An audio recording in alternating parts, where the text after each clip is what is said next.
Russian forces. Welcome to WION from London live broadcast here. I'm Laura Makin-Isherwood and these are the latest headlines.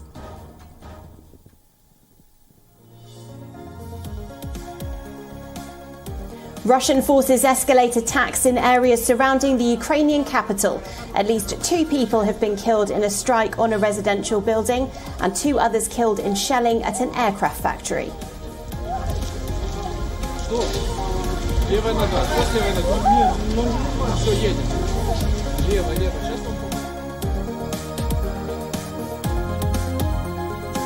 Delegations from Moscow and Kyiv begin a 4th round of negotiations. Ukraine says an immediate ceasefire and withdrawal of Russian troops remains on the top of their list of demands.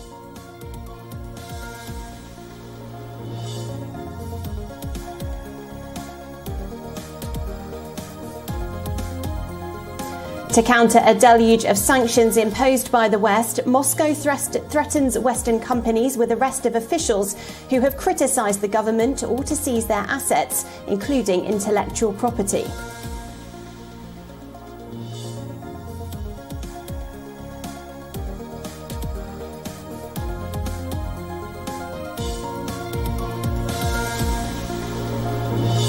Beijing accuses the US of spreading disinformation over its role in Ukraine after some US officials suggested that Russia had asked China for military equipment assistance.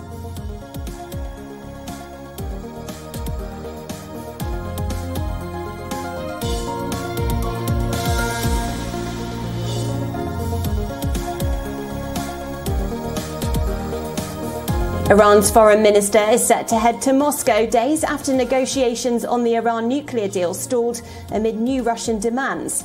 Over 10 months of talks in Vienna had brought major powers close to renewing the landmark 2015 deal.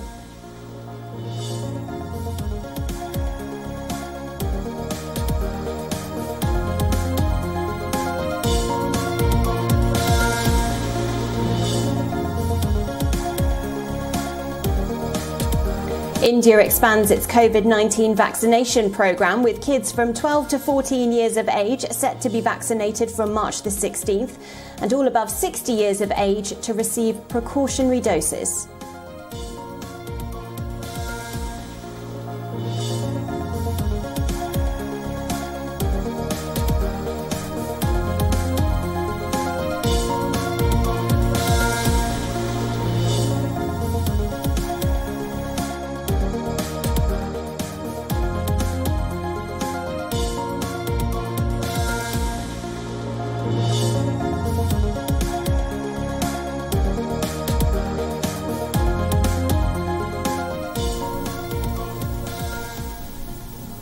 Russia has expanded its offensive towards western Ukraine, firing missiles near the city of Lviv and hitting a large military base close to the Polish border. This latest attack has reportedly claimed dozens of lives and has drawn the war closer to the borders of NATO. This is the Lviv Oblast, a strategic region in the most westernmost part of Ukraine, bordering Poland. And this is the International Centre for Peacekeeping and Security, which has been bombed by Russia, killing 35 people. Ukraine and its NATO partners often use this as a base for training and exercises, and many foreign instructors work at the military base.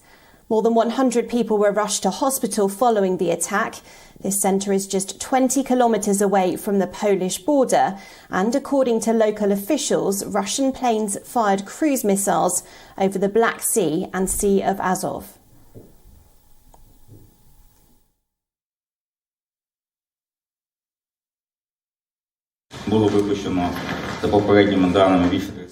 According to preliminary data, more than 30 missiles were fired. The air defense system worked. A number was shot down.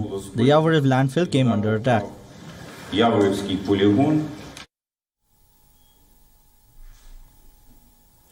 Lviv's position in the west of Ukraine has made the city a key hub. NATO has been using the region for both humanitarian and military aid and has already been stationed defensive deployments at all points bordering Ukraine. With Russian missiles hitting Poland's backyard, NATO is concerned that Russia is pushing the war to NATO's doorstep. Western allies have condemned the attack, with the US Secretary of State Antony Blinken tweeting that the brutality must stop. Britain has called it a significant escalation by the Kremlin, while Ukrainian President Volodymyr Zelensky has issued a grim warning to NATO members as well.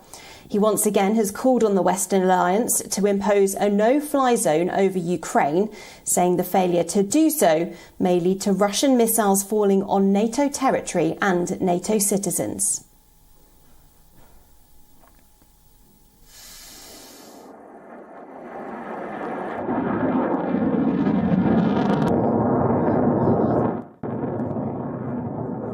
Делегацій наших країн.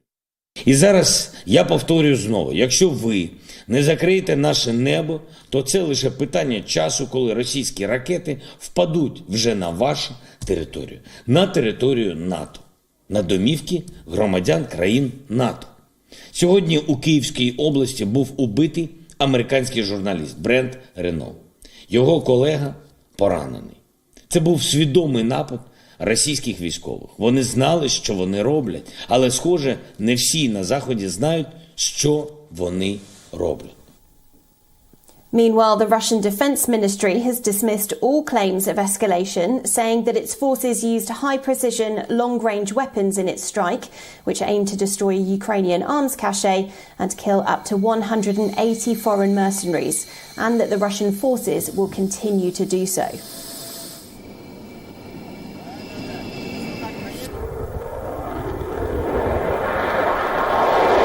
Утром 13 марта высокоточным оружием большой дальности нанесен удар по учебным центрам Вооруженных сил Украины в населенном пункте Старичи и на военном полигоне Яворовский. На данных объектах киевским режимом были развернуты пункт подготовки и боевого слаживания иностранных наемников перед отправкой в районы боевых действий против российских военнослужащих, а также база хранения поступающего от зарубежных стран вооружения и военной техники. В результате удара уничтожены до 180 иностранных наемников и крупная партия иностранного вооружения. Уничтожение прибывших на территорию Украины иностранных наемников будет продолжено. Well, our correspondent Giles Gibson joins us live from Riga, Latvia now. Giles, just give us a sense of how NATO is seeing this attack near Poland's border. Are we expecting any kind of response? Yeah, Laura, no specific response from NATO headquarters in Brussels to this attack right on the border with that member of NATO, Poland. Of course, there is just so much symbolism in this attack because we had reports coming in on Sunday that actually people living inside Poland just over the border felt their windows rattling, their houses shaking. Such was the ferocity of these strikes on that military base just over the border inside Ukraine. Also, of course, this base has actually, within the last 6 months, hosted military drills with NATO forces, so a huge amount of symbolism in this attack by the Russians. We've been hearing, of course, throughout this invasion from Volodymyr Zelensky, the Ukrainian president, calling for there to be a no-fly zone established over the entirety of Ukraine in many ways to protect the country, but also to protect those humanitarian corridors that have been set up. But also throughout this invasion, we've been hearing from Jens Stoltenberg, the Secretary General of NATO, that really they want to avoid any sort of a situation where they have NATO planes in the skies over Ukraine potentially engaging directly with Russian fighter planes. And Giles, officials from Russia and Ukraine are set to start a fourth round of talks now. Is there any hope there might be a breakthrough? Well, we've been hearing from both sides about their conditions, about what they're looking to get out of this latest round of negotiations. The Ukrainians saying that they want to see a ceasefire, they want to see the immediate withdrawal of Russian troops from Ukrainian soil, as well as security guarantees. Not clear exactly what they're looking for there. On the Russian side, they are making some pretty big demands. They're asking for the Ukrainians to recognise Crimea as Russian territory. They also want the Ukrainian government to recognise the independence of these two breakaway regions in eastern Ukraine. We have to say that that is almost an impossible demand. It is very unlikely that the Ukrainians would agree to effectively hand over territory that they believe to be sovereign Ukrainian territory. And also, I mean, just if you look back over the different rounds of talks, really the only thing that they've managed to agree on so far is setting up these humanitarian corridors. Those have been working, at times a little bit, if best, but they've just been so badly disrupted by Russian airstrikes and by artillery shelling. So it is really hard to see, even if the two sides manage to agree a ceasefire, how long that would actually last for. Giles Gibson from Latvia, thanks very much.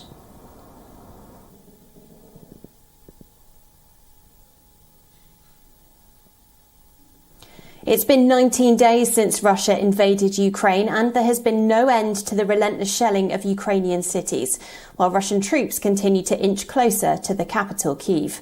Reports indicate that an Antonov aircraft factory in Kyiv has been shelled by Russian forces, and at least 2 people have been killed and 3 others wounded in a Russian strike on a residential building in Kyiv, according to the city's emergency services.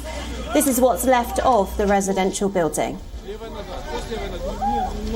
Все, едем. Лево, лево. Сейчас вам помогут. И с левой, и с правой. Там специализируются на обоих ногах. Well, WION visited the site in the Kyiv region. While evacuation efforts are still ongoing, part of the building has been left completely charred. Our correspondent Anis Malik sent us this report.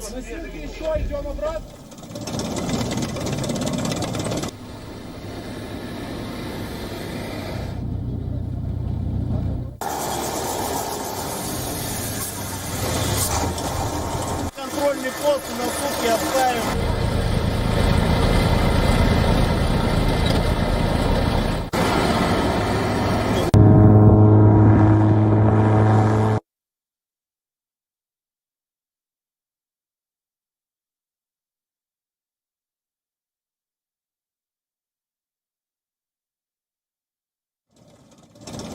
На сьогоднішній день 70% нашого міста – це українська територія, і там українці, а з 30% там є російські загарбники. Але ми робимо все для того, щоб на 100% звільнити наше місто.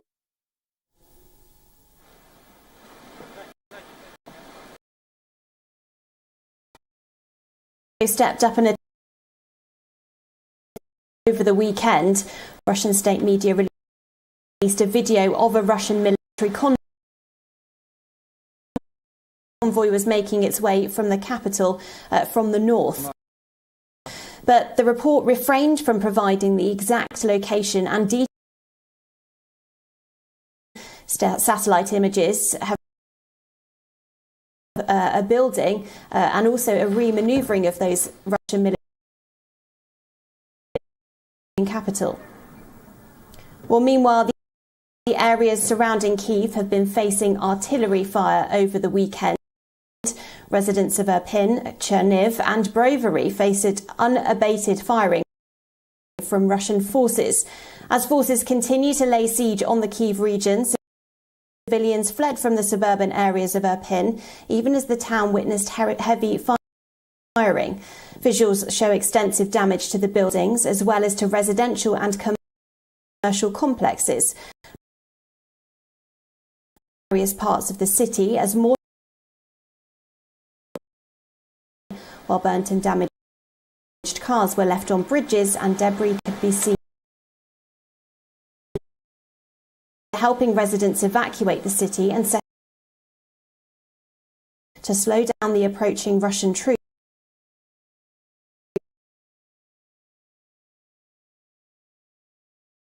That all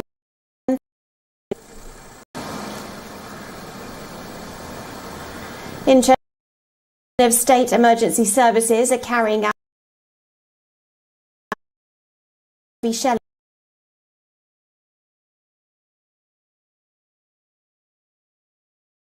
around 150 kilometres, which can be seen as debris continues to Buses have been organised to ease the process. Families are abandoning their homes to assist the forces on the ground there. Has in the past described himself as Putin's videos of heavily armed Chechen troops in Kyiv as part of Russia's invasion force.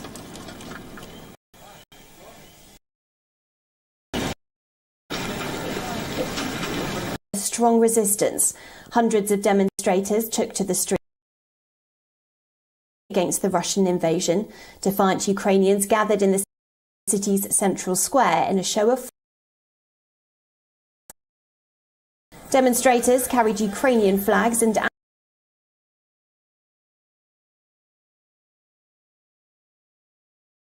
against the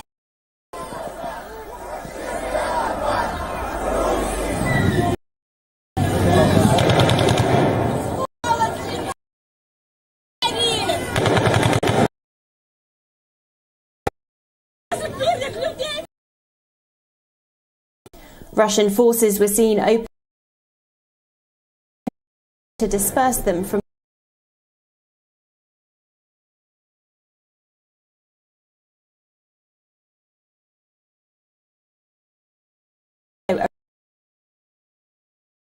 Russian forces captured Kherson following the start of the invasion. Similar protest, over 400 in Kherson for showing their furious resistance against the occupier.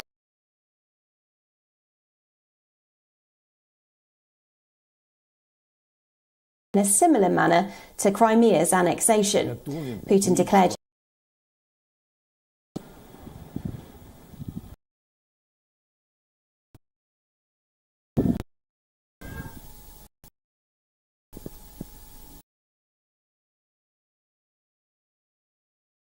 China, saying that it will face harsh consequences over China. The development comes ahead of meetings between the US National Security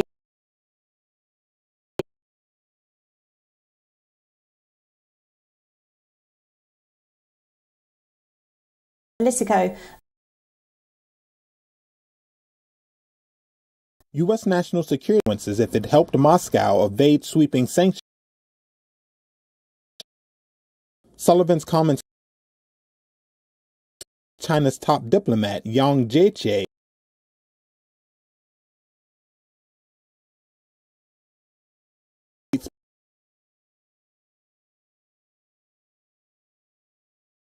planning some action in Ukraine before the invasion. Extent Beijing provided economic or material support to Russia and would impose that occurred.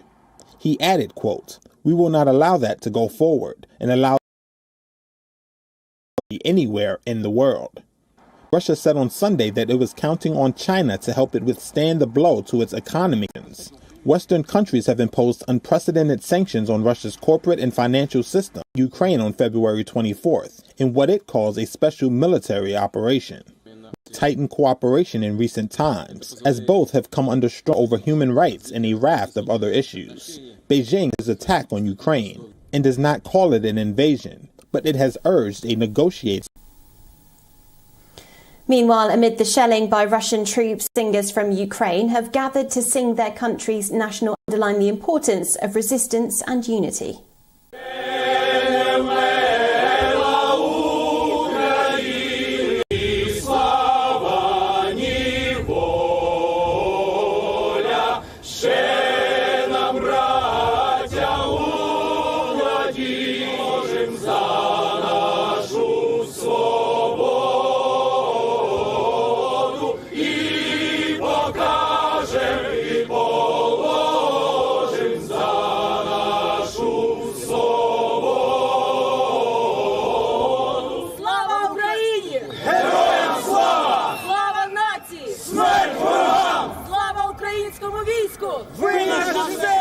Well, moving on to other stories now, and the traditional Qipao garment in China is seen as a symbol of freedom and liberation of Chinese women.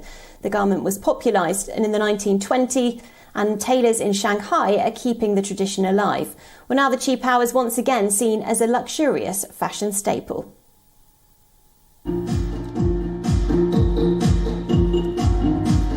When it really comes down to it, the Qipao is a product of three elements: the Mandarin collar, the right side gusset, and the leg slit.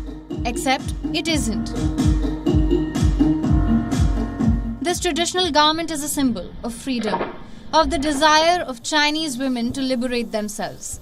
It was popularized in the 1920s, a product of the pre-communist era, which soon disappeared under the communist rule. They were perceived as decadent and bourgeois. Shanghai-style Qipaos have already entered schools. We are slowly letting kids know about the cultural beauty of Qipaos. They are like an intangible cultural heritage. Tailors here are putting together these form-fitting garments to keep the tradition alive. Thanks to the likes of these tailors, designers and social media influencers, the dress has made a comeback and it's here to stay. Qipaos were worn in workplaces, schools, weddings and even as a uniform in certain airlines. This time around, they've taken on the role of a modern luxury fashion staple for the youth. Young people bring new energy. So if young people don't wear them, then by the time they grow old, they won't wear it. People think by default that Qipaos is only worn by old people. So this is a deep misconception. Most of the tailors spend their entire lives learning to make the perfect Qipao. Designers here are taking this up a notch by experimenting with bolder patterns, colors and luxurious fabrics. These high-end Qipaos can go upwards of $600. The price of keeping alive culture and couture. Bureau Report WION, World is One. There were a number of Showbiz awards nights this weekend, with the BAFTAs in London and the Critics' Choice Awards in Los Angeles. We leave you with some of the biggest moments from both those ceremonies. Thanks for watching.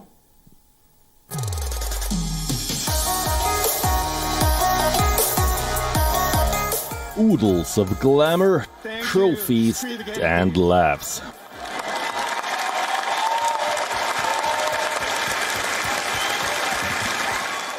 March 13th witnessed a clash of celebrations. While the 75th British Academy Film Awards took place in London, the 27th Critics' Choice Awards were held in both Los Angeles and London. I've been told... Jane Campion's The Power of the Dog nabbed the Best Film and Best Director awards at both the ceremonies. Critics' choice for the Best Picture is The Power of the Dog. The BAFTA goes to The Power of the Dog.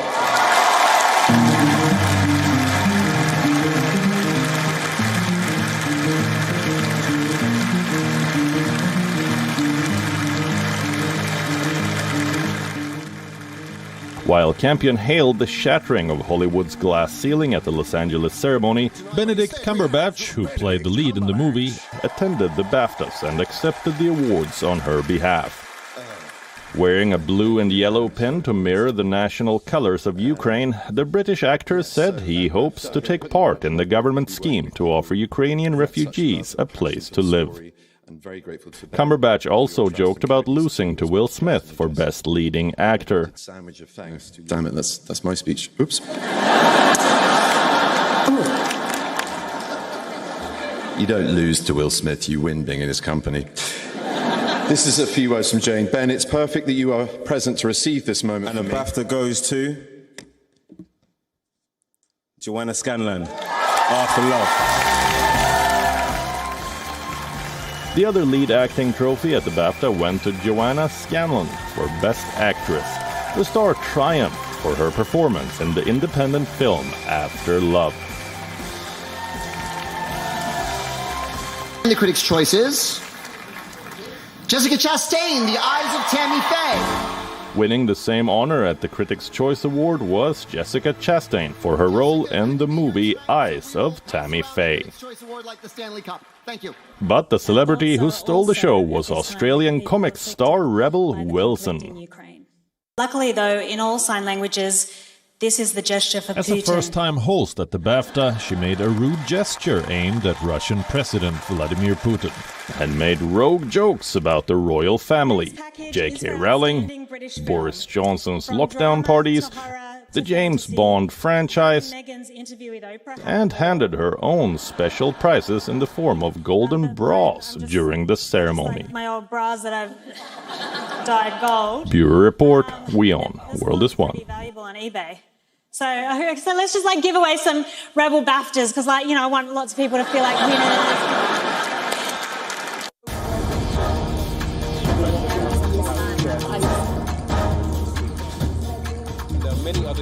This is right, Arab.